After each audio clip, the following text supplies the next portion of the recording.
તેના માટે મૃત્યુ શ્રાપ નથી, તેના માટે મૃત્યુ વરદાન બને છે, તેના માટે મૃત્યુ ઉત્સવ બને છે. તેથી જીવનમાં શિવ ભક્તિની બહુ આવશ્યકતા છે.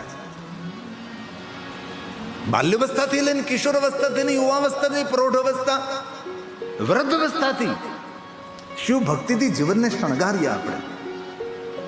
અને ભગવાન એવા વચનો આપ્યા શિવ મહાપડ ગ્રંથની અંદર કે જ્યારે આવો મહાદેવનો પરમ ભક્ત સત્કર્મી પુણ્યવાન પરમાત્મા શિવજીને સમર્પિત થયેલો આત્મા જ્યારે પોતાની લીલાને પૂર્ણ કરે, જીવન લીલા જ્યારે પૂર્ણ કરશે અને જ્યારે પોતાના દેહનો ત્યાગ કરશે, ત્યારે તેને જીવાત્માને લેવા માટે ભગવાન સ્વયં શિવજી આવું કહ્યું છે. હું તો મધ્યસ્થી છું, એક ટીચરનું કામ કરું, એક શિક્ષક જેવું કામ કરું છું.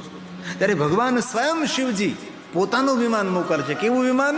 સૂર્યકોટી પ્રતિકાશે, કરોડો સૂર્ય સમાન પ્રકાશિત અને સૂર્યના કિરણની ગતિ જેટલું ચાલતું વિમાન, પ્રકાશ ગતિથી ચાલતું, પ્રકાશ ગતિથી ચાલતું.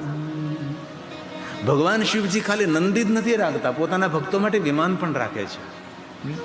અને ભગવાન મહાદેવ જે સામર્થ્ય ને વૈભવ જે આપી શકે ને, એવું વૈભવ ને સામર્થ્ય કોઈ દેવતા દુનિયાના આપી પણ ન શકે. એવું સામર્થ્ય મહાદેવ આપી શકે છે, એવો વૈભવ મહાદેવ આપી શકે છે. તેથી ભગવાને કહ્યું છે કરોડો સૂર્ય સમાન પ્રકાશિત, પ્રકાશ ગતિથી ચાલતો વિમાન. આ ભગવાન બોલ્યા છે. સૂર્યકોટી પ્રતિકાશે, વિમાનૈ સર્વકામગે. વિમાન સર્વકામગે, વિમાન એવું વિમાનમાં બેસતા એ જીવાત્મા જે પોતાના મનમાં કામના કરે એ કામનાની પૂર્તિ કરનારું વિમાન. અને આવી રીતે સુખપૂર્વક શિવલોકમાં તે જશે. અને શિવલોકમાં ગયા પછી રુદ્ર કન્યા સમાકીર્ણે, રુદ્રની કન્યાઓ ગીત સંગીત નૃત્ય સાથે એ પુણ્યવાન જીવાત્માનું સ્વાગત કરશે. રુદ્ર કન્યા સમાકીર્ણે, કીર્તનો સાથે, નૃત્ય સાથે, ગીત સંગીત સાથે વાદ્ય વગાડશે. ગેયં વાદ્ય સમન્વિતા, ગેયં વાદ્ય સમન્વિતા. કોઈ પણ વિચારકથી પ્રભાવિત બની અને શિવ ભક્તિ નહીં છોડવી, એક હૃદયની પ્રાર્થના છે. ભારત દેશમાં 20,000થી વધારે વિચારકો છે, 20,000થી વધારે સંપ્રદાય છે. ઘણા ઘણા સંપ્રદાયોએ ભગવાન મહાદેવથી દૂર કરવાનો પ્રયાસ પણ કર્યો. પહેલા બધા જ ગામના લોકો શિવાલય જતા હતા. વચ્ચેનો સમય એવો આવ્યો કે લોકો શિવાલય જતા બંધ થયા, એટલે સંપ્રદાયનું આક્રમણ થયું.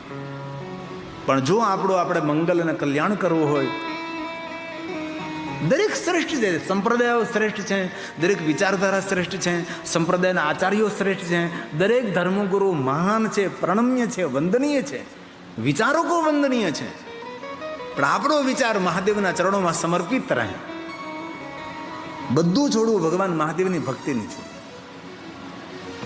શિવ છે તો આપણું જીવન છે, શિવ આપણો શ્વાસ છે, શિવ આપણું જીવન છે, શિવ સૃષ્ટિનો પ્રારંભ છે, શિવ સૃષ્ટિનો મધ્ય છે, શિવ સૃષ્ટિનો અંત છે, શિવ સૃષ્ટિનો રક્ષક છે. આપણું જીવન શિવ છે. એક મારું સુંદર ભજન છે, મહાદેવ મુજકો દેના સહારા. ભગવાન આપ મને શક્તિ આપજો, આપની ભક્તિથી વંચિત ન થાય. ભગવાન રામજીને મહાદેવ મળ્યા એટલે મહાદેવે પૂછ્યું ભગવાન પ્રભુ રામને કે પ્રભુ રામ તમે ક્યાં માગો? ત્યારે ભગવાન રામજી એક જ વસ્તુ માગી, આપની ભક્તિથી વંચિત ન રહો, આપની ભક્તિથી વિચલિત ન બનું, મને સ્થિર ભક્તિ મળે, મને સ્થાયી ભક્તિ મળે. 10 દિવસ કરું પછી છૂટી જાય, 15 દિવસ કરું પછી ભક્તિ ભૂલાય, એવું નહીં. સ્થિર ભક્તિ, સ્થિર ભક્તિ. આજે મેં 5 માળા કરી તો કાલે મને 6 માળા કરવાનો વિચાર આવવો જોઈએ. આજે મેં 10 કરી તો કાલે એમ થવું જોઈએ કે 11 માળા કરીશું. આજે મેં 1 સ્તોત્રનો પાઠ કર્યો તો વિચાર આવવો જોઈએ કાલે હું 2 સ્તોત્રનો પાઠ કરીશ. અમારે એક વિચારકે બહુ સરસ વાત કરી હતી. જ્યારે આપણને ભક્તિ, પૂજા, માલા, જપ, સ્તોત્ર કરવાની આળસ આવે ત્યારે સમજી જવું જોઈએ કે આપણું પતન થવાનો પ્રારંભ થઈ ચૂક્યો છે. જ્યારે આપણને અંદર એમ થાય કે નથી કરવી માળા જવા દો ને નથી કરવી પૂજા જવા દો, ત્યારે સમજી લેવું કે આપણા પતનના દરવાજાઓ ખોલ્યા છે. અને જ્યારે એમ થાય કે નહીં, આજે એક સ્તોત્રનો પાઠ કર્યો, કાલ 2 સ્તોત્ર 3 સ્તોત્ર, સમજી લેવું આપણા ભાગ્યના દ્વાર ખોલવાની તૈયારીમાં છે. એક માળા કરી તો બીજી જ માળા કરવાનું મન થાય, 10 કરી તો 11 કરવાનું મન થાય. ભક્તિની વૃદ્ધિ થાય ત્યારે સમજી લેવું છે ભગવાનની કૃપાનો વરસાદ વરસવા લાગ્યો છે. ભક્તિ કરવાની આળસ આવે ત્યારે સમજી લેવું હવે આપણું પતન થવાની તૈયારીમાં છે. હવે ઘણા વડીલો મહાપુરુષોના અનુભવો છે. ભક્તિથી વંચિત થાય, પતન થાય. ભક્તિને વરે તેનું સન્માન થાય, બહુમાન થાય, તેનું સામ્રાજ્ય સુરક્ષિત રહે. તેથી ભગવાનને કહેવાનું, ભગવાન તારી ભક્તિથી વંચિત નથી અમે. आइए 2 पंक्ति भाव से और आदर के साथ. महादेव मुझको देना सहारा, बोलिए. महादेव मुझको देना सहारा, कहीं छूट न जाए नाम तुम्हारा, कहीं छूट न जाए नाम तुम्हारा. बोलिए साथ में.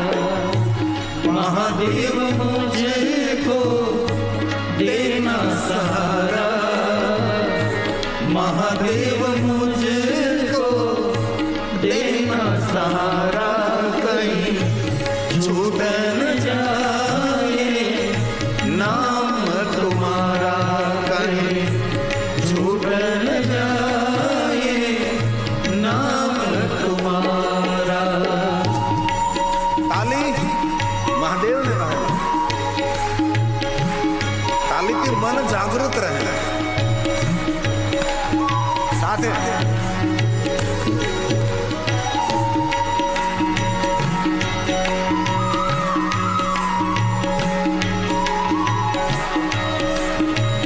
તાલી મહાદેવને બહાલ.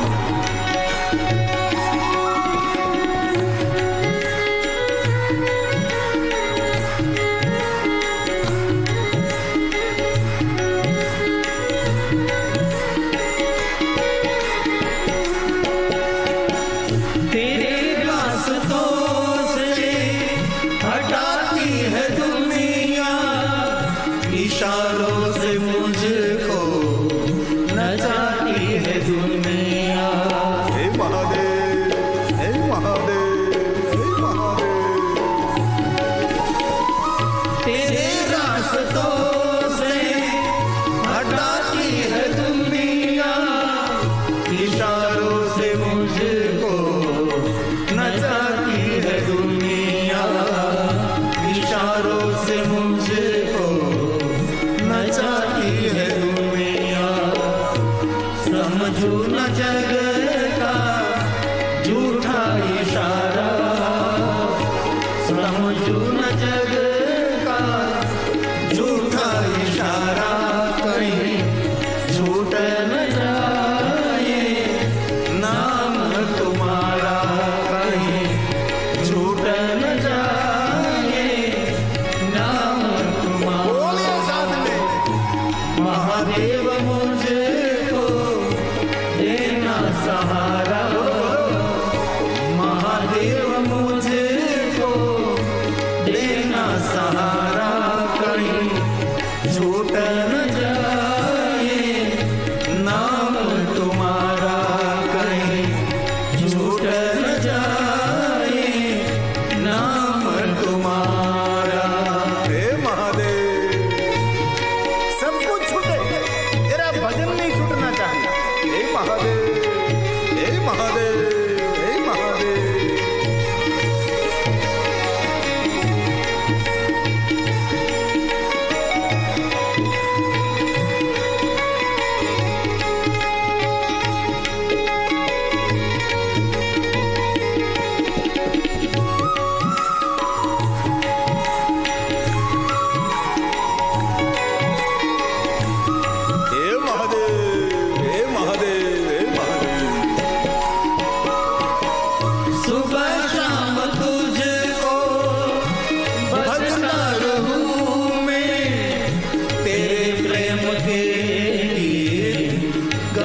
गिरि कहे तेरा नाम जग से निराला, गिरि कहे तेरा नाम जग से निराला, कहीं छूट न जाए नाम तुम्हारा, कहीं छूट न जाए नाम तुम्हारा।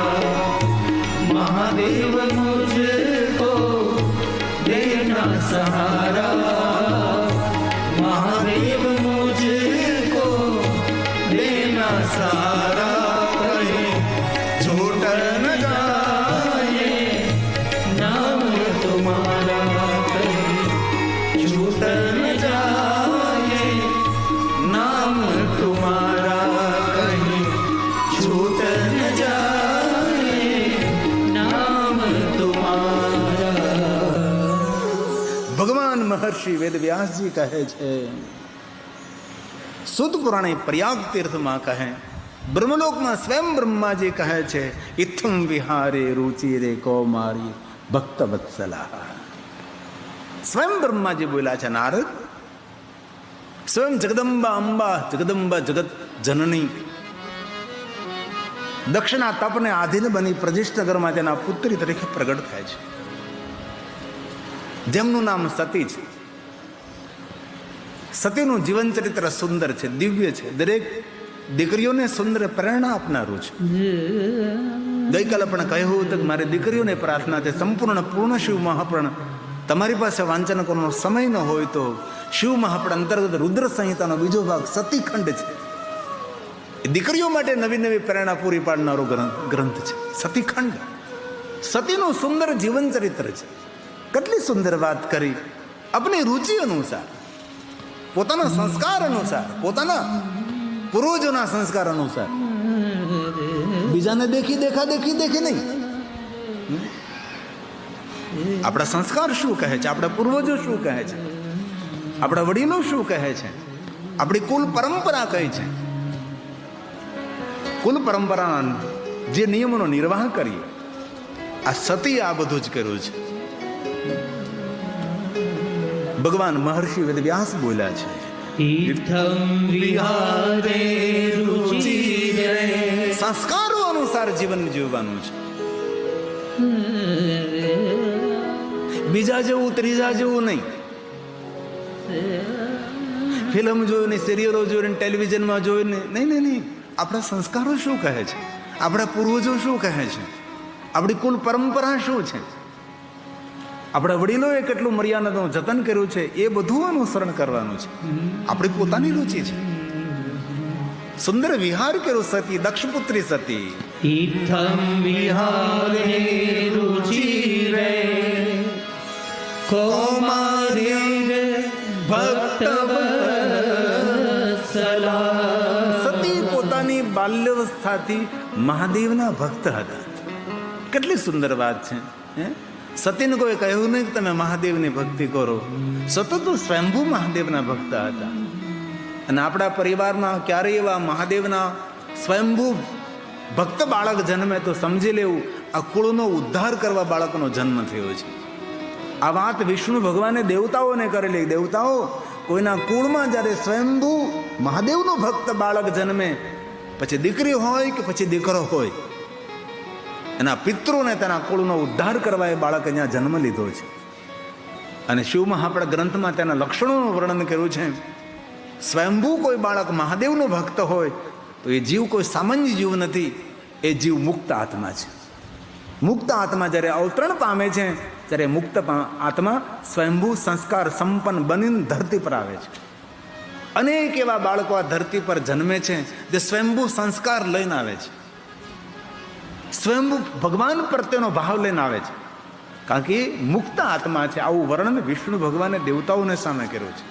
આ તો સતી છે, જગદંબા જગજનની માતા અંબા ભવાની છે. એના માટે તો આપણે બધા શબ્દો જ નથી તેના ગુણોનું વર્ણન કરવા માટે. આપણી પાસે તો નહીં, નાનતમ દેવ આવી જાનંતી, કોઈ દેવતાઓ પણ તેનું વર્ણન ન કરી શકે. ન તવે તદ વર્ણ્યામહે, કોઈ વર્ણન ન કરી શકે એવા ગુણો માતા જગદંબાની અંદર છે.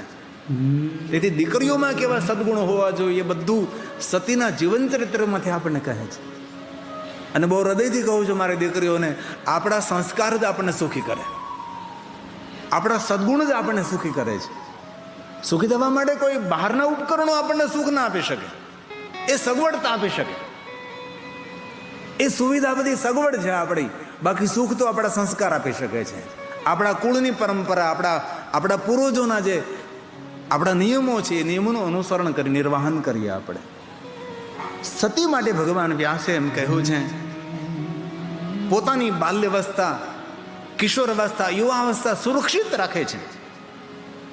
જે 3 અવસ્થાને સુરક્ષિત રાખે, પોતાની બાલ્યવસ્થા, કિશોરાવસ્થા અને યુવાવસ્થા. જીવનનો મોટો ખતરો છે યુવાવસ્થા. તેથી તાપ, સાધના, અનુષ્ઠાન, ઉપાસનાથી આપણી યુવાનીને સુરક્ષિત રાખીએ. આપણે વિદ્યાઓ અર્જિત કરીએ, તપ કરીએ. વિદ્યા ગ્રહણ કરવી એ પણ એક તપ છે. નવું જીવન ઉપયોગી વસ્તુ શીખવી એ પણ એક તપ છે, એ પણ એક સાધના છે. સાધનાનું કોઈ એક અંગ એવું નથી કે માળાને શિવાલયમાં બેસી જાઓ, એવું આપણે કહેતા નથી.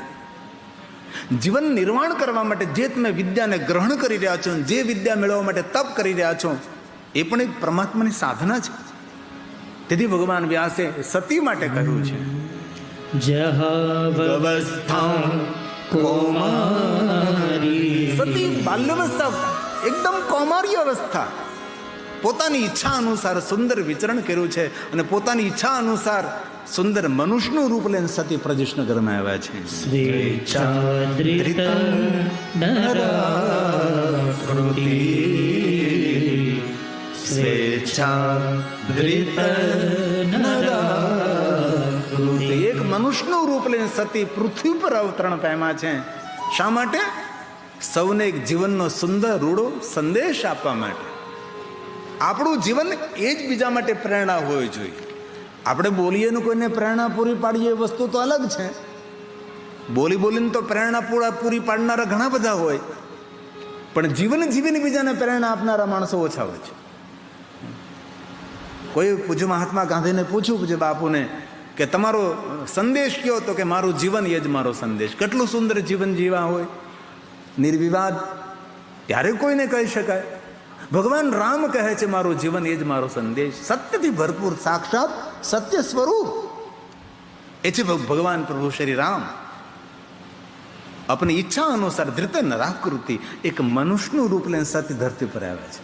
અને વિશેષ તો સતીના જીવનની વિશેષતા એ છે કે સતીએ પોતાના જીવનમાં કોઈને ચમત્કાર ન દેખાડી.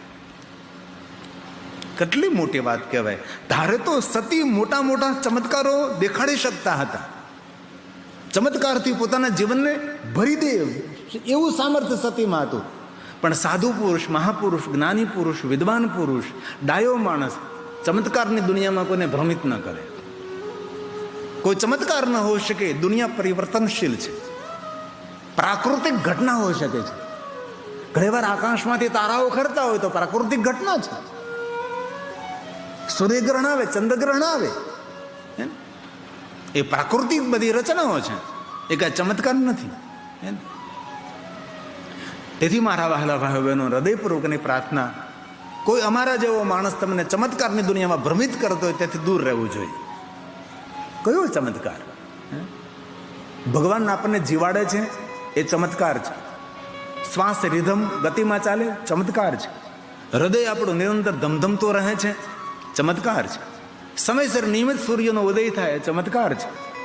નાનકડું બીજ વાવીએ, અંકુરિત થાય, આંબો ઉગે, મોર આવે, કેરી આવે. આ વર્ષે કેરી ઓછી આવવાની છે, કારણ કે હજી આંબાને કોળ આવે છે. ખબર નહીં કેવું પ્રકૃતિનું તાંડવ છે, પરિવર્તન પ્રકૃતિનું થઈ રહ્યું છે. તેથી ડાયા માણસો વાસ્તવિકતાને સ્વીકારે, ભણેલા માણસો આવિષ્કારને સ્વીકારે. ડાયા માણસો વાસ્તવિકતા શું છે ભાઈ એ કહો તમે, અને ભણેલો માણસ આવિષ્કાર. આ બધી સુવિધાઓ આપણને મળી છે, આપણા જેવા માણસોએ આવિષ્કાર કર્યા છે. આમનામ કે લાઇટ હળગવા નથી લાગી, કોઈ વર્ષો સુધી પ્રયોગો કર્યા છે. જ્યારે આપણે લાઇટ મળી, માઇક મળ્યું, television, camera, mobile phone, train, plane, જહાજ, આ બધા આવિષ્કારો થયા છે. કેટલો આપણા ઉપરથી કોરોના કાળ ભયંકર ગયો, કોઈનો ચમત્કાર આવેલો? આપણા ડૉક્ટરોએ દિવસ રાત્રે મહેનત કરી પ્રયોગશાળામાં, વેક્સિનનું સંશોધન કર્યું, દવા બનાવી, કોરોનાથી આપણે રક્ષા કરી. એટલે આવિષ્કાર ધરતી પર આવ્યા છીએ તો કોઈ એવો આવિષ્કાર કરીએ, એવું કોઈ સંશોધન કરીએ, સમાજને આપતા જઈએ કે જેથી કરીને ઉપયોગી બને. કેટલું સંશોધન થયું છે, આપણા જેવા માણસોએ કર્યું છે. તે લોકોએ વાતો નથી કરી, ગપ્પા મારવામાં પોતાના જીવનને વ્યતીત નથી કર્યું, પોતાના જીવનમાં કંઈક નવું કર્યું છે. તો સતીએ પોતાનું જીવન સમાજને વાસ્તવિકતા પૂર્ણ જીવીને દેખાડ્યું છે. હવે એવું કહ્યું છે કે સતીએ પોતાના ઘરની અંદર રહી જેટલી તિથિ, જેટલા મહિના, આટલા બધા જ વ્રતો કર્યા છે. એક પણ વ્રત આ દક્ષપુત્રી સતીએ છોડ્યું નથી. આ એક વિશેષતા છે. બધા જ વ્રતો કર્યા. ક્યારેક અવસર મળે દીકરીઓ, તમે સતીખંડમાં વાંચજો કે કેવા કેવા આસો માસથી શરૂ કર્યું. આસો માસથી વ્રત શરૂ કર્યા. કાર્તિક, માક્ષર, પોહ, મા, ફાગણ, ચૈત્ર, વૈશાખ, જેઠ, અષાઢ, શ્રાવણ, ભાદ્રવા સુધી કઈ તિથિમાં કઈ વસ્તુ ખાધી, કઈ રીતે કયું વ્રત કર્યું, તેનું બધું સંશોધન છે, જેને આહાર વિજ્ઞાન પણ કહી શકાય. ભોજન વિજ્ઞાન. તંદુરસ્ત રહેવું ને તો દવા તંદુરસ્ત ન રાખે. આપણું ભોજન એ તમને આરોગ્ય આપે છે. જે તે સમયે ઠાંસીને પેટમાં ભરીને ન ખવાય. તંદુરસ્ત રહેવું હોય તો અલ્પાહારી, સદા ઉપવાસી, ઓછું ભોજન કરનારો માણસ હંમેશા માનસિક, શારીરિક પ્રફુલ્લિત રહે છે. તેથી આદિ જગદગુરુ શંકરાચાર્ય મહારાજે પણ એમ કહ્યું કે ઘરે ઘરે સિમેન્ટ, કોન્ક્રીટ, પથ્થરથી બનેલું એ ભગવાનનું મંદિર છે જ, પણ શ્રેષ્ઠ પરમાત્માનું કોઈ મંદિર હોય તો શરીર છે. અને મંદિરની ઉપમા આપી છે, આમાં ભગવાન રહે છે. આવું આદિ જગદગુરુ શંકરાચાર્ય મહારાજે કહ્યું છે. આત્મા ત્વં ગિરિજામતી સહચરા પ્રાણં શરીરં ગૃહં. એક વાત યાદ રાખજો, ભગવાનનું આપેલું સુંદર મંદિર જે માણસ જે તે ખાય અને જે તે પી અને પોતાના મંદિરને ગંદુ કરી દે, ખરાબ કરી દે છે, એ ભગવાનનો ગુનેગાર છે. કોઈ જગ્યાએ આપણા શાસ્ત્રોમાં કીધું કે તમે બીડી પીવો, તમાકુ ખાઓ, માવો ખાઓ, ગુડકા ખાઓ, માદક દ્રવ્યોનું સેવન કરો, એવું કોઈ જગ્યાએ કહ્યું? ભાઈ, તમે પૂર્ણ શિવ મહાપુરાણને તમે સમજી લો, જોઈ લો, જાણી લો, તો કોઈ જગ્યાએ શિવ મહાપુરાણમાં એવું નથી કહ્યું કે મહાદેવના ભક્તોએ માદક દ્રવ્યનું સેવન કરવું. સંપૂર્ણ શિવ મહાપુરાણ ભણી લો. આ માની કેવા ભાઈઓ બહેનો, સજ્જનો, વડીલો છે કે જેને સંપૂર્ણ શિવ મહાપુરાણ ગ્રંથનું અધ્યયન કર્યું છે, એને ખબર હોય. ઘણી વાર પ્રશ્ન થાય કે સાધુ સંતો, મહાપુરુષો, વૈરાગી, ત્યાગીઓ માટે એક વસ્તુ અલગ છે. મહાશિવરાત્રિના દિવસે આપણે શા માટે ભાંગ પીએ એ ઘણી વાર ખબર નથી. મહાશિવરાત્રિ તો સાધના, ઉપાસના, અનુષ્ઠાન, મૌન રહેવાનું, શાંત રહેવાનું, શિવજીનું ભજન કરવાનું, પાર્થેશ્વર મહાદેવની પૂજા, શિવાલયની પરિક્રમા, બિલવૃક્ષ નીચે બેસીને પાર્થેશ્વર મહાદેવનું પૂજન. મહાશિવરાત્રિએ કરેલું થોડું પૂજન સહસ્ત્રનું ફળ આપે છે. મહાશિવરાત્રિના દિવસે એક પાર્થેશ્વરની પૂજા કરી હોય તો એકમ વા કોટી ગુણિતમ, એક પાર્થેશ્વરની પૂજા કરોડો ગણું પુણ્ય આપનાર છે. એ મહાશિવરાત્રિ છે. તેથી ભગવાનનું આપેલું સુંદર મંદિર બાહ્ય પણ પવિત્ર રહે, ભીતરી પણ પવિત્ર રહે. બાહ્ય પવિત્રતા તો સ્નાન કરીએ, ભીતરી પવિત્રતા આહાર અને વિચારોમાં આપણે ધ્યાન રાખીએ. આહાર શુદ્ધિ તો વિચાર શુદ્ધિ, વિચાર શુદ્ધિ તો વાણીની શુદ્ધિ, વાણીની શુદ્ધિ તો વ્યવહારની શુદ્ધિ, વ્યવહાર શુદ્ધિ તો માણસની સફળતા. તેથી કયું મંદિર ભગવાનનું? આત્મા ત્વં ગિરિજામતી સહચરા પ્રાણં શરીરં ગૃહં પૂજા તે વિષયો ભોગ રચના. નિદ્રા સમાધિ સ્થિતિ સંચાર પદયો પ્રદક્ષિણ વિધિ સ્તોત્રાણિ સર્વાંગિરો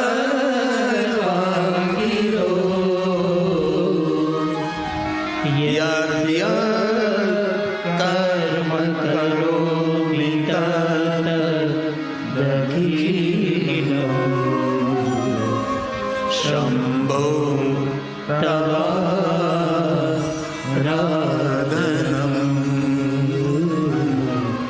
શંભો તવારાધનમ.